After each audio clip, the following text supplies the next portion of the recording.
You're strapped in a boat cruising down the Amazon River with the sun scorching hot. As you check out your map, your boat starts rocking back and forth. The water is starting to get more intense, so you hang on for dear life. You tuck your map in your pocket and try to take control of your boat.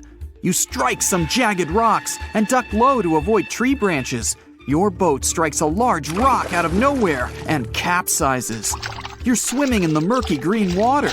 While you're trying your best to get ashore, your boat gets washed away. Underneath the water lies a whole new world of bizarre and dangerous animals. Candiru fish are snake-like creatures that can grow up to 16 inches long. Arapimus can weigh more than an adult male and are taller than most basketball players. They're the biggest freshwater fish in South America. They have a hybrid gill system that forces them to pop up to the surface every 5 to 15 minutes to breathe in oxygen for their large swim bladder. You swim out of the raging water and dry yourself off. Oh no, your map is completely soaked. There's no way you can get to your destination without it. You venture into the thick rainforest, shoving the branches and leaves away. As you get deeper, you notice something on a tree. It's barely moving, but it's got sharp claws and a raggedy coat. It stretches its arm to another branch and tries to pull itself up, ever so slowly. Sloths sleep more than half their days and only head down from trees once a week. They're so motionless, they sometimes grow algae and moss on their fur. The rainforest gets denser with each step until there's barely any sunlight illuminating the path in front of you. You notice a figure following you. With every branch you step on, you can hear a faint sound right next to you creeping around. You start walking a bit faster, and the sound catches up with you. You make it out of the dense part and tread along a narrow path until you reach a cliff. You can't walk normally here, so you pin against the wall and walk sideways to cross the hills. You slowly move across with the river 30 feet below you. You move your right foot, and some rocks fall into the river. You keep going and misstep. You're about to fall, but you hold on to a large tree branch and pull yourself up. You notice a couple of colorful poison frogs inches away from your fingers. Touching any of these frogs can be extremely dangerous and harmful, despite their amazing color patterns. The golden poison frog is one of the most poisonous animals in the world. One of them hops right next to you, so you let go of the branch and fall back in the river. The river is washing you down until you reach a calm current. Underneath you is a swarm of piranhas swimming with their sharp teeth. The red color on their skin is unmistakable, so you swim off like an Olympic athlete. Piranhas will eat anything that gets in their way, no matter the size. You grip onto a log and climb up a small rock to catch your breath. There's a huge electric eel underneath the rock. Despite their name, they're more related to catfish than eels. They use their powerful 600 volts of electricity to defend themselves and catch food. You're stuck, unless you're like the common basilisk that can run on the water like a jet ski. These incredible lizards have special webbing on their toes and can run the distance of a basketball court. You hop on a bunch of rocks until you reach the land. You continue walking along the riverbank until you come across a moving rock. You rub your eyes and see it moving again. It's a dinosaur-looking turtle that resembles a crocodile with armor. The mata mata is a freshwater turtle that disguises itself with its surroundings to catch prey. Their heads stretch longer than their bodies. You shimmy your way past it and continue. You head back into the rainforest and find a spot to rest. Wait, there are giant ants everywhere. They're the biggest ants in the world and can produce one of the most painful stings out there, even comparable to a wasp's sting. You immediately get up and find another place to rest. As you continue walking along, you notice the same feeling of something following you. You can hear some leaves rustling, but it's getting dark and there's no way of telling. You find a nice little spot to build a campfire and catch some Z's. But in the Amazon, everything is a threat. Except for those cute capybaras wandering around. They live in groups next to water sources. They're also the biggest rodents in the world. You don't need to worry about them if you're stuck in the middle of the Amazon rainforest. Suddenly, you feel something slithering up next to you. You look down and see a massive green anaconda just about to constrict you. They are the heaviest snakes in the world and can grow up to 20 feet long and have a huge appetite. You get up and sprint your way out of there. All right, you found a decent cave to crash in. It's daytime again, and you're still alive. You continue walking along the rainforest. You were able to find some breakfast to boost your energy for the rest of the day. You spot something on a tree that looks like a branch, but it's actually a potu, a master of disguise that can spend days motionless on broken tree branches. These bizarre birds use those branches as their permanent home, where they lay their eggs and chill all day. You continue your way through the rainforest and see a Brazilian wandering spider crawling on a tree branch right in front of you. 8 of these species can be found in the Amazon area. They are some of the most aggressive and venomous spiders out there. So, you make a big detour and walk away from it. You feel someone walking next to you again, but you still can't figure out what it is. You see a steep cliff with a waterfall hitting a large lake ahead of you. Looks peaceful, until you see a team of black caimans gathering around the shore.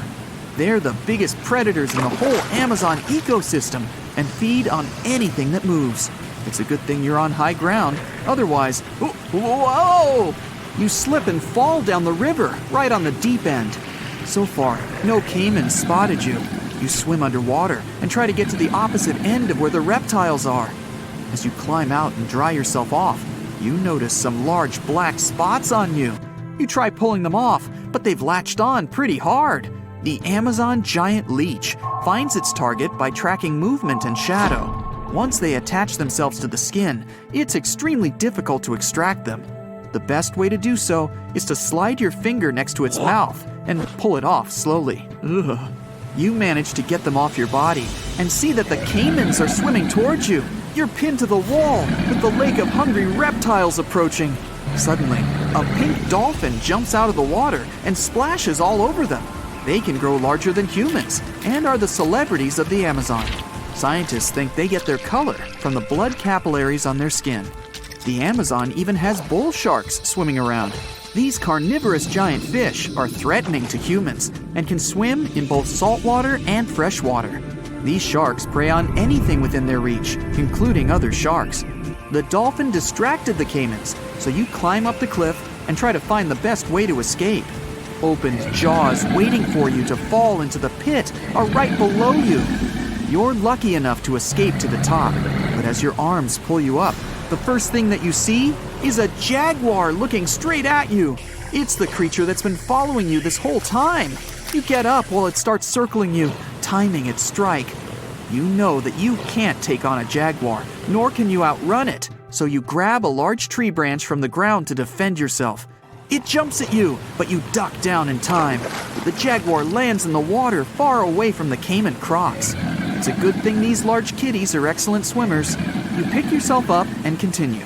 And to your surprise, you find your boat again. You fix it up and sail your way out of the Amazon. Whew! Beneath the thick, shadowy canopy of a prehistoric rainforest, a silent hunter slides into the murky river waters. This is Titanoboa. Its size is horrifying, stretching over 40 feet long, which is about the length of a school bus, and weighing as much as a small car. It reigns as the largest snake ever known. This is around 60 million years ago. It's only been 6 million years since the dinosaurs were wiped out by an uninvited asteroid. Nature is slowly returning to life, the Paleocene epoch. Titanoboa's home is lush and sweltering.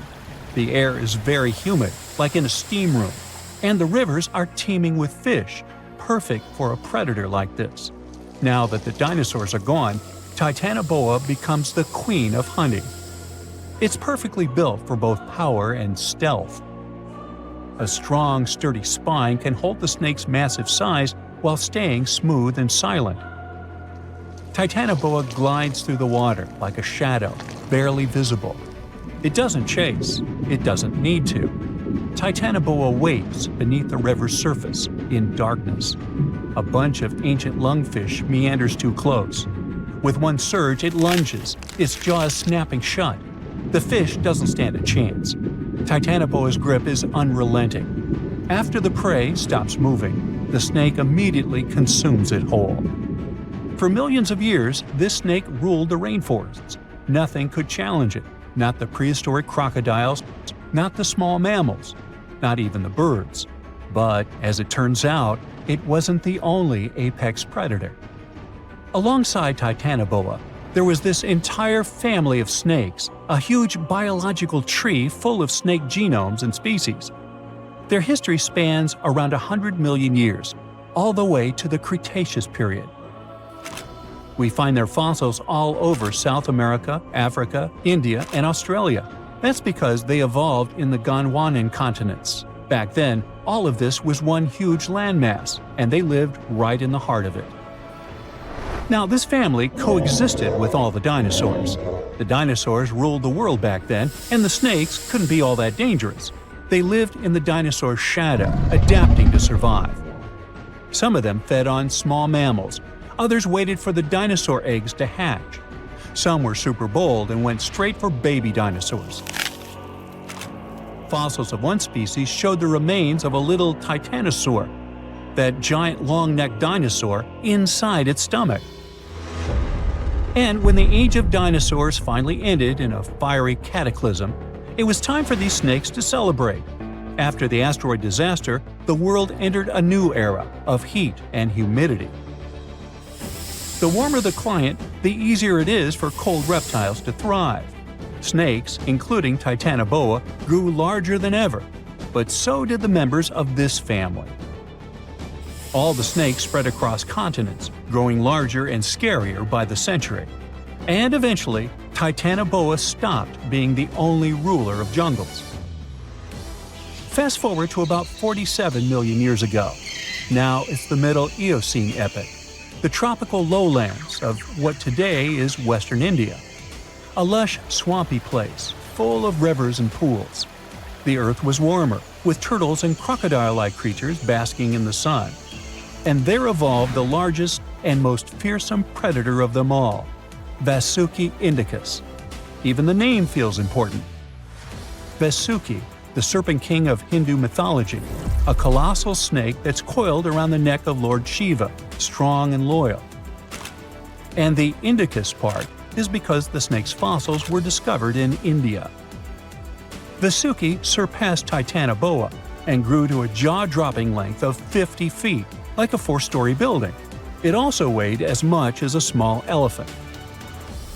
Unlike Titanoboa, who preferred to hunt in the rivers, Vasuki mostly hunted on land, though it still could venture into the water when needed.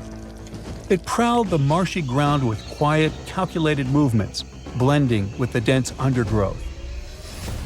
Vasuki also ate crocodiles, massive turtles, and even early whales in local water pools. No one stood a chance. It had immense muscles and squeezed with unimaginable force. But the snake's jaws were much scarier. Unlike Titanoboa and today's pythons, Vasuki couldn't swallow massive prey whole. Instead, it ate them alive with its teeth, just like this. Fast and absolutely brutal, it was an apex predator of its time. And don't forget that we're not talking about one Titanoboa or one Vasuki. These snakes were part of entire populations. In the Paleocene, rivers were full of various Titanoboas. Some were younger, smaller ones, fighting for survival, while the oldest and largest ones dominated the waterways, in the same way as generations of Vasuki indicus competed with each other for thousands of years. Through the years, many siblings of this family got themselves a region to rule over. For example, alongside Vasuki, this big guy was thriving in northern Africa, in what is today's Egypt. Back then, this land was full of water and swamps. Before we learn more about other snakes, this one was considered the largest, about 36 feet long. That's still bigger than today's most powerful snakes, like the green anaconda. But then, we reached the Pleistocene epoch, from about 2.5 million years ago to only 11,000 years ago. Modern humans were evolving all over the world, and now the snakes had a new problem, an even worse one than dinosaurs. While we were developing brains, in Australia, there ruled the local king of snakes. Their names also come from legends. That's how Indigenous Australians called their mythological rainbow serpent the creator of the world. It's like a problem of a chicken and an egg. Was the snake named after a deity, or did the Aboriginal people create their deity after a snake? Ancient Australians coexisted with those predators for thousands of years. They warned their children how to avoid dangerous spots, passing down stories of the terrifying serpents. In their legends, the great rainbow serpent was shaping the land, rivers, and features of the world. These legends were most likely inspired by the powerful nature of those snakes. If only they knew that these animals weren't even as huge as Vasuki or Titanoboa. Though they were still dangerous. Yurlungur was up to 26 feet in length. They preferred the more green and humid parts of Miocene Australia, like waterways with lush plants around the riverbanks. And there was much more potential prey. Yurlungur had a thick body as wide as a human thigh. It loved to hunt in what is today the northwest Queensland. Its fossils were found in the limestone of Riverslade. It was a fascinating find. The skull was almost intact, with teeth and everything, which is crazy considering that snake skulls are very fragile and usually don't survive fossilization. Just like snakes before it, Yurlungur didn't rely on venom. It was a constrictor, quick and powerful. But at least now these reptiles weren't as brutal. Their hugs quickly caused cardiac arrest in their prey. So the end came rather quickly. Also, they no longer could swallow the prey whole, and didn't have the same sharp teeth as Vasuki or Titanoboa. So both Yurlungur and Wanambi had to eat very slowly, just like pythons today. Meanwhile, Wanambi was about 20 feet long. This one had a similar head, so it could only hunt marsupials, reptiles, and other little things that ventured too close. Wanambi's domain was the waterhole. It lay coiled in the shade, motionless, its body blending seamlessly with the dusty earth. If kangaroos and wallabies cautiously approached to drink, they wouldn't even notice the predator until it was too late. The Wanambi snakes lingered in Australia for millions of years. Even when the climate and ecosystem changed, it didn't bother these guys. In fact, they thrived in Australia's cooler, drier regions. Yet, even giants fall. Time moved on, the earth cooled even more, and nature began to change. Wanambi managed to last up to around 50,000 years ago, and could have lasted longer if it wasn't for humans. The same Aboriginal Australians who once feared Wanambi eventually spelled the end for the snake. All these years of being the apex predator, only for the little apes to hunt you into extinction. But that's how evolution goes. Eventually, all the giant snakes disappeared, leaving behind only their fossils and stories like this one. So in the early 2000s, a geology major went on a field trip to the world's largest open-pit coal mine in Colombia.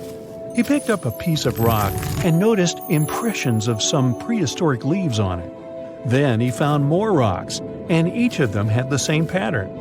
Back then, the student could hardly know that his discovery would help describe the largest snake that has ever lived on Earth.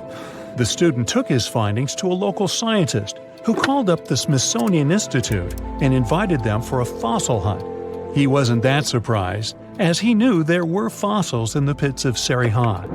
Back in 1990, another geologist found a fossil there and brought it to his office.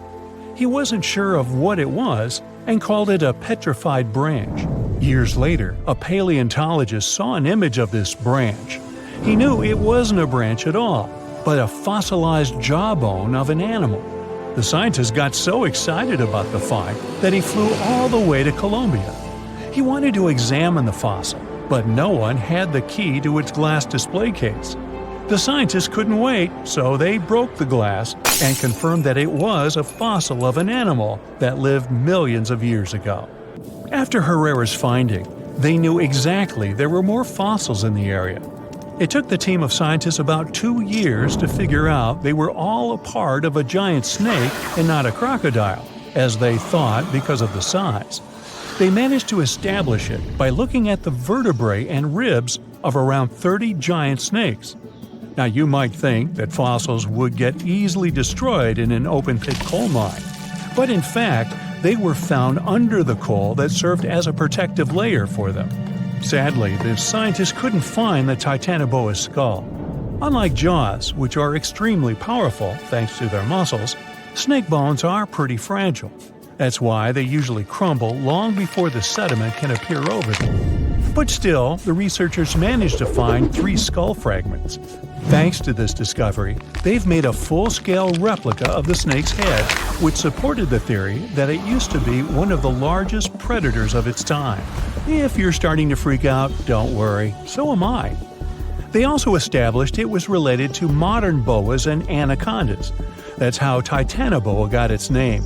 It's basically a titanic boa. The huge snake was officially described in 2009. Titanoboa was thriving around 60 million years ago, 6 million years after the Tyrannosaurus rex roamed the planet. Back then, it enjoyed the climate of the area in South America, which is now Colombia and Peru. It got almost as long as a bowling lane, 50 feet, or twice as long as the biggest snake living today. It was as heavy as 4 giant anacondas. It got this long and this heavy thanks to a lucky coincidence. Snakes are cold-blooded animals, so they need a warm climate to live and grow in. Northeastern Colombia was perfect. It was about 90 degrees Fahrenheit when Titanoboa was alive. Titanoboa wasn't that fast, especially on land, but it most likely spent much time in or near the water. Our hero could swim at a speed of up to 12 miles per hour. Like present-day snakes, it could wriggle around and change direction really quickly. Scientists still aren't sure if it could climb trees. Paleontologists believe that Titanoboa had brownish or grayish skin. It was the perfect color for the serpent to hide in the muddy rivers of the tropical rainforests. But then again, I don't see why it would have to hide from anyone, given its size. The largest snake ever wasn't venomous, but it didn't stop it from hunting any animal it wanted. And although it could choose pretty much anything, its favorite meal was most likely fish. Whew. Scientists decided so based on the snake's palate and the number and type of its teeth. You can't recreate the giant's diet today, as all of those fish types are also extinct. When it wanted to spice up its menu, Titanoboa dined on other reptiles. It sneaked up on its prey and got them down with one quick strike. Its bite had a very special design. The structure of its jaws let Titanoboa clamp down on the body of its prey, so there was no escape.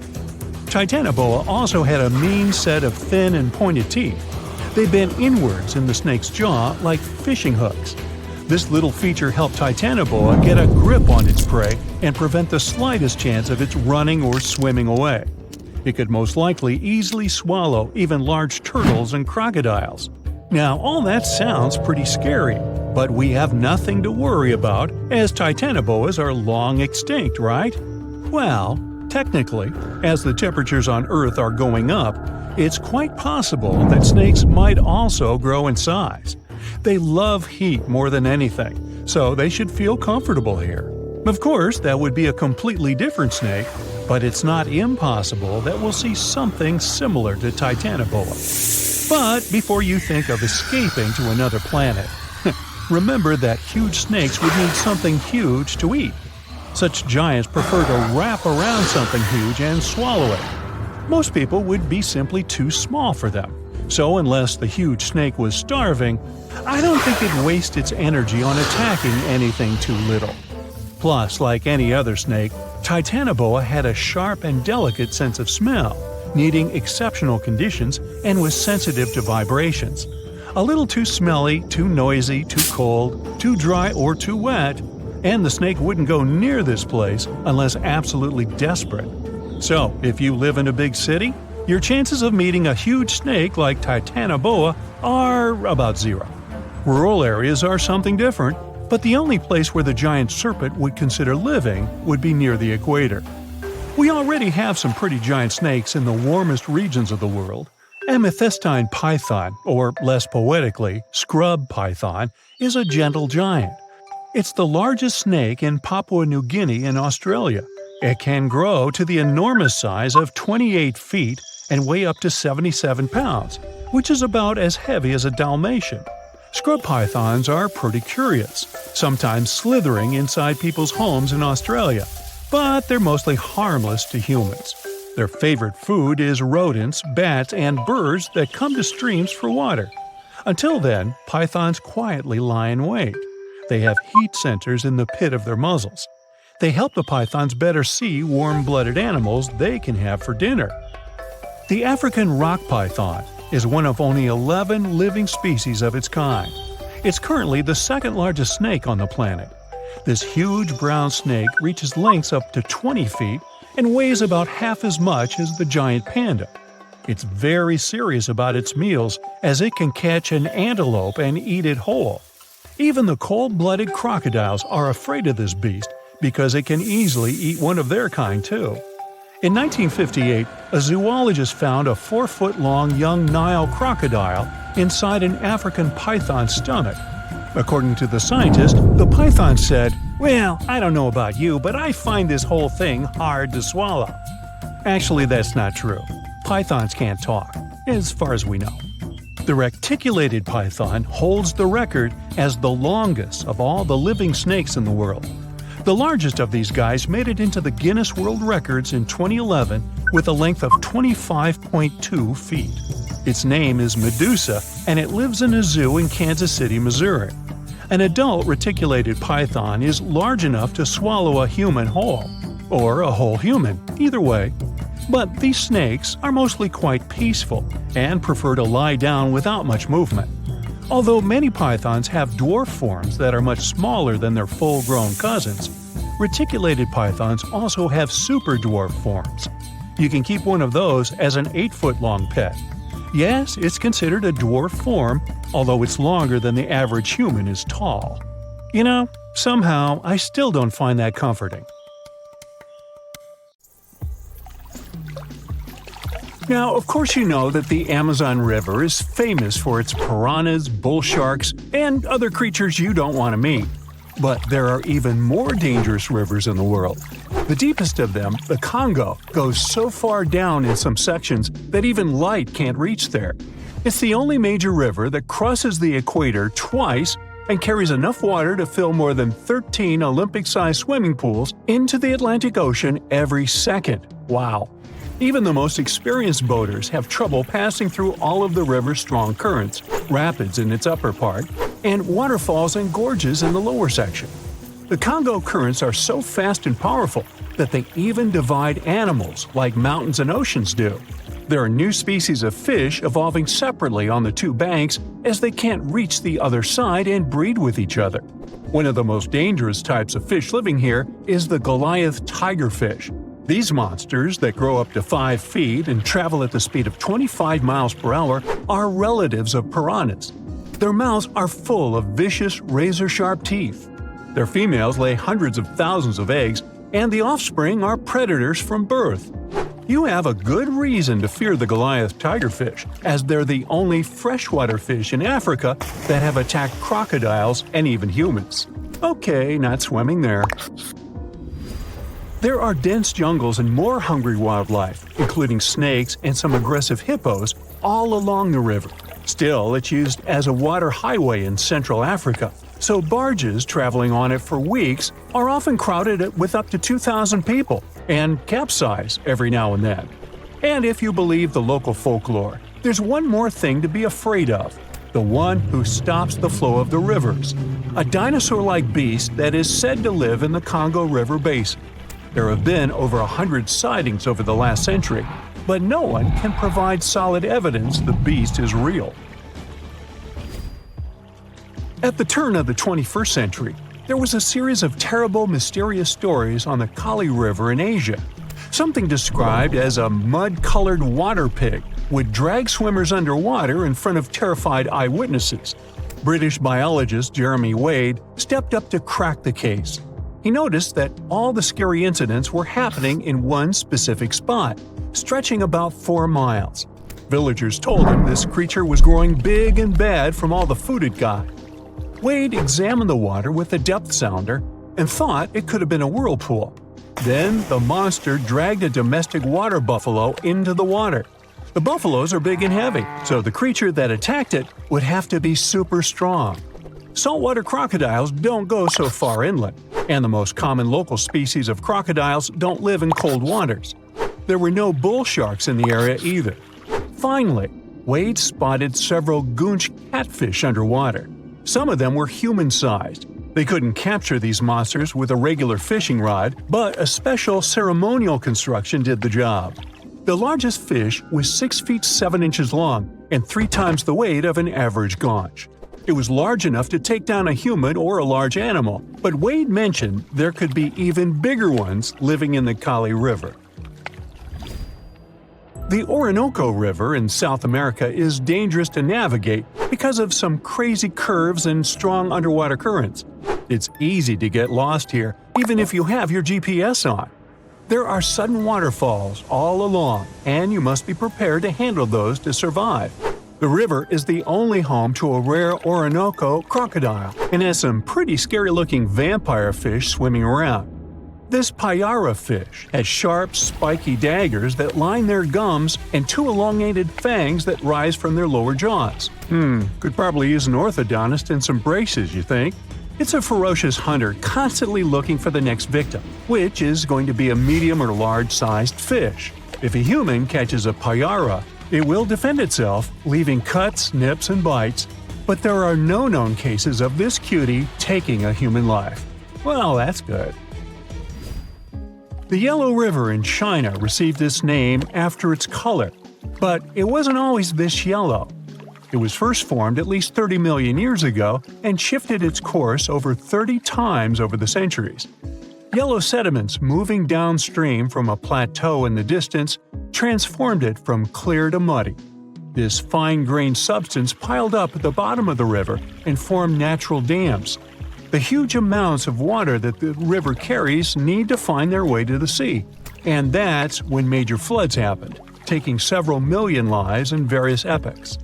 The locals tried to solve the problem by building higher and higher levees, but it only made things worse. Water coming out of the river would now have nowhere to back up, as the riverbed was higher than the surrounding land. This even shifted the river's mouth. Now there are massive dams and dikes all along the river to try to contain it.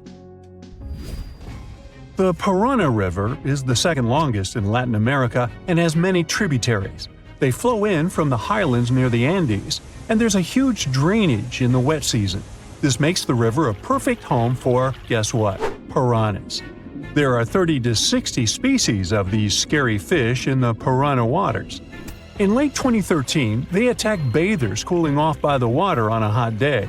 People started running out of the river as they felt something was biting them in the water. Luckily, no one lost their lives in the accident, but it's still considered one of the most audacious piranha attacks ever recorded.